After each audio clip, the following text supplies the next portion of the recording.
Man, Brian Baldinger, presented by our proud partner, Golden State, serving the Bay Area for 3 generations.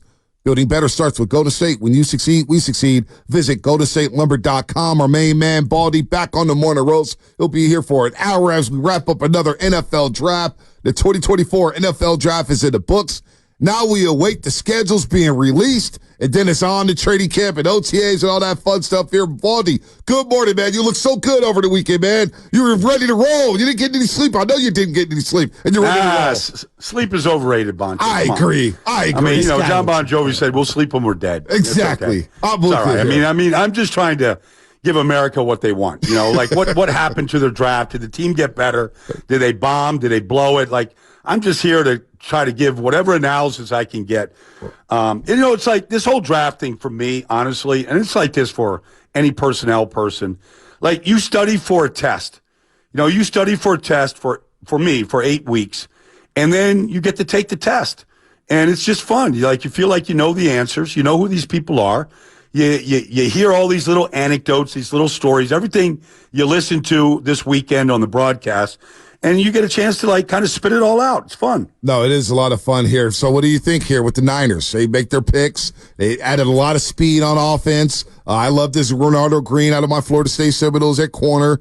They drafted a linebacker the 7th round out of Florida State. So overall, when you look at the 49ers draft, how would you, if you had a Niner fan walking down the street, they said, hey, Baldy, man, what do you think of the Niners draft? What would Baldy say? I would say, first of all, look, they have a great roster. So, how many rookies can you draft that can come in and impact the roster? Like, we saw Hufanga a couple years ago, a 5th-round pick come in. He impacted it. I think they got a chance with 3 or 4 of these players to really impact the roster. I think Piol, I don't know what they're going to do with these receivers, with Brandon, with Deebo. We heard all the rumors all weekend. But you watch Ricky, I had him as my 5th best receiver in this draft. All right. When I watch him, I interviewed him a couple weeks ago on the NFL Network, and I just said to him, I'm like, dude, you're always open. like, what's the deal? He runs these over routes in the SEC. Nobody's bumping him. He's an elite tester. He catches everything. To me, he's just a bigger, faster Julian Edelman. He can just rule the middle of the field. He's an amazing player. Great prospect. Ronaldo Green, you watch him against Malik Neighbors, press man coverage. He got no fear going out there and just pressing guys. I mean, I believe that's a position of need for the 49ers. Pooney is a guy that, played up his last year at Kansas. He looks, I don't know if he's a guard or a tackle. Maybe he could play both, but I think he's 6'5" and change. He looks big out there. When you watch him play, he looks like a big body that moves pretty decent. So, he's got Polynesian power to him. Yeah. I like him. And Garendo, look, they drafted a really fast back a couple years ago out of Louisiana. This was the fastest back in the draft. He didn't have a great career. He had a great last game against USC at Louisville in a bowl game where he exploded. And you're like, where was that the other 3 years? But he runs a 4.3 at 220 pounds. And he catches the ball just fine. Cowing can, guy played, 50-something games. He could do just about anything. I don't know what his role's going to be. But, yeah, I could see some contributions from this draft. So I'm looking at Ricky Pearsall, and I'm envisioning what it will look like with Kyle Shanahan, and obviously they've got Deebo, they've got Aiyuk, and I think most Niner fans are really happy that they didn't move off of those guys, and now you got the 3 of them together. I go back to the Super Bowl, and Bonte and I sitting next to each other, and they went 5 wide, if you will, with CMC coming out of the backfield and lining up as a receiver over and over and over again. Is this one of those moves, not for down the line, moving off of Deebo, whatever? Is this because they saw something on film in the Detroit, in the Green Bay game, and in the Kansas City game that they needed to get separation and they needed a guy who could work the middle of the field? Is that what you think this pick represents? I don't know about that, Joe. I don't think they're saying, let's draft a missing piece. Okay. Where I don't believe that. I think this is a pick to keep this offense humming. Typically, when you draft a first-round player that isn't a need pick if you keep Brandon Aiyuk and Deebo. If you keep those guys, it's not a need pick. But you're saying, we're going to move on. We're going to move on from one of them, and we just drafted a replacement. I mean, if that was Aiyuk or Deebo, that's what I would say to myself. They've drafted my replacement. Now, whether he can do that or not, nobody knows. But I think Pearsall and Aiyuk might have crossed paths 1 year at Arizona State. I'm not exactly sure. I think 1 year they were there together, so they know each other. But I would, if I was one of those guys, I'd say my replacement's in the building. Can I follow up on that? Yeah. How does that work? Like, this is a run-first team, right? And so now it's a contract year for one of the guys. Whether if they pay Aiyuk, clearly he's here for a couple of years, and we'll kind of know that before the season starts. How does that dynamic play itself out in the locker room on a team where CMC's going to get his touches, and week to week it kind of oscillates as to who the next guy up is? So how does that play out? Well, I think you'll see it over the course of the year, and then by next year, one guy is going to be here and one guy isn't going to be here. Right now, it should be highly competitive practices right now, because I think you're going to see the talent of Pearsall. I think everybody's going to see it, and so this question of how they move them around, can they find a space for all of them? This is not going to be. It's just not going to be tolerant that guys are going to be crying for the ball. They're not getting touches. I mean, it's just the ball's going to get spread around, and it's going to go through McCaffrey. That's not going to change. So I'm anxious to see what that roster looks like Labor Day weekend, and if everybody that's been here is going to still be here. Yeah, no, I think Danny Gray's on notice. I think Ronnie Bell's on notice. Chris Conley. That receiver room is deep, 11 deep as of now. We're probably going into the season with about 6, maybe 7. This Pearsall kid, I'm really excited for because I think it is helping Brock Purdy and some speed to the offense. There's one knock I had on the offense, Baldy. Again, McCaffrey's quick, gets down the field. I think Aiyuk is quick and fast, but just true burners. True burners. When you see the league, where the league is going, Baldy, with all the spacing here, and it seems like this Pearsall's going to eat up that space. He's going to play the easiest football. I equate it to basketball, right? You get a great player like Andrew Wiggins during that championship year playing next to Steph and Clay and Draymond Green and Jordan Poole. He played the easiest basketball you ever got to see. One-on-one basketball, free releases. Pearsall of this offense is going to see nothing but one-on-one from the tape that you posted and from all the other tape. He's going to eat one-on-one coverage up all day long, even as a rookie. Well, the fact is, Bonte, you can't play in today's game if you can't defeat one-on-one coverage. I don't care who's up against you. You can't get on the field because if you're not separating, unless you just have unusual size or tremendous, hands or whatever, like your quarterback isn't giving you the ball. The one thing I think about, I'm looking at all these little option routes that Kyle loves to run. I mean, McCaffrey's awesome at it. Aiyuk is awesome at it. I think Pearsall is going to be really good at this stuff.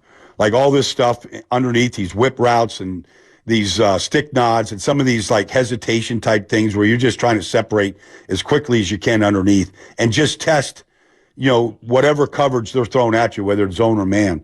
Like, I just think he's going to eat that stuff up. Is that the biggest thing that destroyed the Niners in the Super Bowl, the inability to beat man coverage or press coverage, sticky man coverage? Threw a lot of that at them, especially when they were, pressuring him. And so it showed up quite a bit. I'm sure, usually the last game that you play, regardless of Super Bowl or regular season, whatever, that's kind of your lasting memory of what your team is and what deficiencies you might have. How's this guy fit with Purdy? Oh, I don't think I think there would be an instant love affair. I mean, I don't know how any quarterback couldn't love his game. Because he just, like, when you have to throw the ball over the middle of the field, and that's where Kyle loves to attack, you better have some tough people. Now, we have seen tremendous toughness from Deebo, obviously, and from Brandon over the last 2 years. But you got to be tough over the middle. And the quarterback can't worry. Like, Brock is smart enough to know he's not going to hang you out to dry over the middle. But these balls are going, these dig routes are coming over the middle of the field at you. And they're layered throws. And this guy looks like he's got zero fear in the middle of the field. So there's going to be a trust there. But, I mean, this guy's got a good set of hands. And his short shuttle was a 4.05. I don't think there's anybody on the team that comes close to a 4.05 short shuttle. I mean, that's elite. If you get to the low fours to high 3.95, like that 1/10 of a second in that range is about as good as anybody can do in this whole league. We love speed. We love hearing this about Ricky Pearsall, the first-round pick for the 49ers. We're talking to Brian Baldinger, recapping the 2024 NFL Draft for the San Francisco 49ers. I'm going to move to safety for a second, Baldy. Tell me a little bit about this Malik Mustafa kid out of Wake Forest. Safety, got the C on his chest, was a captain on the team. And every highlight I saw from him, he's just cleaning up the mess. He's just cleaning up the trash. He's just knocking dudes away. I don't see an ounce of body fat. Who is this Malik Mustafa kid who's a safety out of Wake Forest? Yeah, when he transferred from Richmond, I mean, when I watch him, he's just an aggressive tackler. He looks like he'd come out of the sky and blow you up. Like he's coming full speed. There's no slowdown in his game. Like he's coming to hit you. And, he had 4 forced fumbles at Wake Forest. Like he jars the ball loose, and he jolts you. But, he tested really, really well. Not the tallest guy, but he's thick. And I just thought, they got Hufanga in the 5th round. They're getting Mustafa in the 4th round. It's hard to keep safeties healthy in this business because of what they are asked to do and how physical you got to play. But they've had a long history of success of drafting safeties. And I think this guy is a chance. Like Tig Brown last year, I think he's a really good player. They got on the field last year when Hufanga got injured. And so, look, I think he's got a chance to get on the field. Everybody is, at some point during the game, you're playing 3 safeties. Maybe 1 guy in the box, 2 up high. Red zone, you're playing 3 safeties. Like you need 3 on the field game day at some point in whatever package you're playing. And if you can't tackle and you don't tackle well, you're going to get exposed. Yeah, it feels like John Lynch, because he played safety at such a high level, feels like he has like a type back there, and rangy and hard hitting and sure tackling seems to be that typecast. I agree with you. I agree. And that's not uncommon, Joe. A guy like John, you kind of look at the game through your lens, and he was kind of a box safety. Obviously at Tampa, they had, they led the league in defense 4 years in a row. Denver, you kind of see the game, whether it's 1st and 10, okay, let's build that 8-man box. Let's shut down the run. You're the unblocked player. If you're the unblocked player, you have to make the tackle. Like you're looking for those kind of attributes, and you're looking for those qualities. And I think John probably plugs in a tape of Wake Forest or, at Richmond when he was there as a freshman, and you're kind of looking for those kind of things. And it's hard to, safeties don't get drafted in the 1st round. It's rare anymore. You get them, you start getting them like Nubin was a 2nd-round pick of the Giants, in large part because he had 13 career interceptions there in Minnesota. But you're looking for ball skills. You're looking at guys that can jar it loose. You're looking for aggressive tackling. And I think, that's once you start kind of separating him by those things, and then, how many games did he play? How healthy did he stay? All those kind of things. I think he had 24 starts at Wake Forest. You're kind of separating round by round by those qualities. Yeah, from 2021, Shasky and Baldy, from 2021 to 2023, Mustafa played in 35 games, recorded 175 tackles, 15 tackles for loss, 4 sacks, 3 picks, 20 PBUs, 4 forced fumbles, 2 fumble recoveries. So he did a little bit of everything. He was a stat sheet stuffer, no doubt about that. All right, Lyman, because a lot of Niner fans, Baldy, why did they trade up for a tackle? Why did they trade up for a tackle? So you brought up Pooney, Polynesian Power. I'm going to break him down a little bit more. But what about the young man out of USC who also attended Washington State, Jerrick Kingston? What do you like about this guy? 6th-round pick out of 215 overall out of USC and Wazoo. Well, he started this year for USC. I thought he struggled at times. He played both right guard and right tackle. But, he's got the necessary size, and he runs. Like, I think he was a 6th-round pick, not because of how he played this year. You can look at games where, Latu beat him and different players beat him.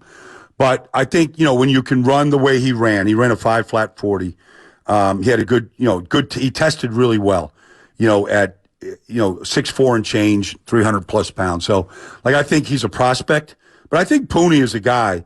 I watched him play left tackle at Kansas this year. Who the hell is Kansas? But they started, Jason Bean. You could find the talent on that roster.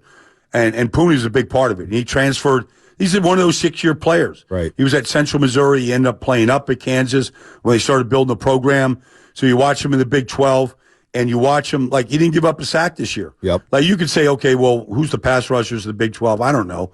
But I think he can play guard. He can play tackle. And so he's a swing guy that can step in right now, compete for a guard spot, compete for a tackle spot. Like, I think he's got that ability to start this year, whether it's right guard, right tackle, or if he can't beat those guys out, he can, dress on Sundays and be a swing guy to start right away. But, he's got, like I said, he just looks big and powerful when he steps on the field. Wow. Baldy, I'm looking at the Niners draft as a whole, and we're going to rat-a-tat-tat a bunch of stuff here, but a lot of fifth-year players, a lot of guys that played at multiple schools, and then I look around the NFL, it feels like everybody is taking production and experience now, and because of just the NIL, because of the transfer portal, if you are staying somewhere and not playing, you're almost like less likely to get drafted. Every single guy is playing at multiple schools because they want to get out onto the field and have that production. And I don't think that's 49er exclusive. Is that a big takeaway for you looking at this draft as a whole? No doubt, Joe. I mean, everybody. I mean, you go through the, just reading the bios and all these different players. They're all multiple schools. Guys that went from small schools to big schools. You see the jump. Everybody was looking for, day one starters of the program. It used to be like you can still go back to Michigan and you can see Harbaugh, you're an 18-year-old kid coming in and you're redshirted. All right. You live in a weight room, go to the training table, get your school and, and then you start playing. Like the redshirt thing is kind of over. There's some schools like Harbaugh was still doing it. And that's why 13 guys got drafted. But ultimately, Joe, I think this was an unusual year because this was the pandemic year. A lot of schools didn't play. They played limited, schedules. So they got a free year. So you're getting these 5th and 6th year players this year. I don't think you're going to see that again. But I do think you're going to see guys transfer. You heard Saban say the other day on Quinyon Mitchell, there he is, at Toledo. And he's like, he gets in the transfer portal. Right. He's going to start for me at Alabama. Yep. Like he has that type of talent. Philadelphia saw that. Well, he was loyal. He's one of the few guys that said Toledo was loyal to me when nobody wanted to, recruit me. I'm staying at Toledo.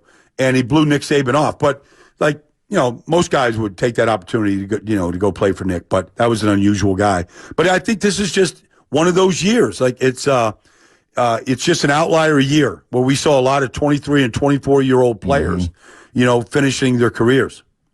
Brian Baldinger here on the Morning Roast on 95.7 The Game. Now I'm looking around the NFC West. I'm not going to lie to you, Baldy. I loved what Arizona did. I really like what the Rams did. Seattle's up there brewing. Blake Corum to the Rams. I mean, Florida, they take my 2 guys out of Florida State right there on the defensive line, the LA Rams. I'm like, damn, okay, here we go again. They're preparing for the Niners in that run game. They bring in Blake Corum. But Arizona, are we sleeping on the Cardinals here? Let's start with them because they were the laughingstock of the league the last couple of years. They bring back Kyler last year. They trade away Hollywood Brown. But they got Marvin Harrison Jr., Maserati Marv. They got the DN from Missouri. I really like what Arizona's brewing down there at Glendale, Arizona, or Phoenix, Arizona, whatever the hell they play. I agree with you. I mean, first of all, they beat the Cowboys last year. They beat the Eagles. Mm-hmm. They went to Pittsburgh and beat the Steelers. They ran the ball very well. The offensive line, Paris Johnson, they put a line together. So they had a foundation. And when Kyler came back, look, he threw to Trey McBride. They didn't really have the receivers. So you go get Marvin. Like, that's going to make every fan in Arizona healthy. They think they got, the next Larry Fitzgerald, and he might be better than Larry because he's faster, and he jumps higher than Larry. Wow. But so they got their, and Darius Robinson on any board was a first-round pick. He's 6'5", he's 290 pounds. He had a great year at Missouri. Max Melton was a guy that that everybody rated high coming out of Rutgers. Mm-hmm. Like he could start. Trey Benson on some people's charts was the number 1 running back in this whole draft. At 200, the fastest he ran at 225 pounds. So him and James Conner at running back. You go through the whole thing here. Sure. And Tip Ryman at tight end. I wanted the 49ers to draft him. I thought he was the best blocking tight end in this draft. He's 270 pounds. He runs well. Wow. He handled the edge in the Big Ten at Illinois. Dadrian Taylor Demerson was my favorite day 3 pick at Texas Tech. This guy is, I think he's going to be an elite safety. So, yeah, you can go through the whole thing. Tajon Palmer at UAB. Are you kidding me? You're giving me a headache right now, Baldy. You're giving me a headache right now, man. Oh, I got a breakdown on Tajon. It blew up, man. I'm like, you better watch. Don't sleep on this kid now. Don't sleep on this kid. This kid's got talent, man. Gosh, I love this talk. We'll get to the rest of the NFC West Put a bookmark on the other in it. side. Yeah, on the other I'm not side. done. 888-957-95.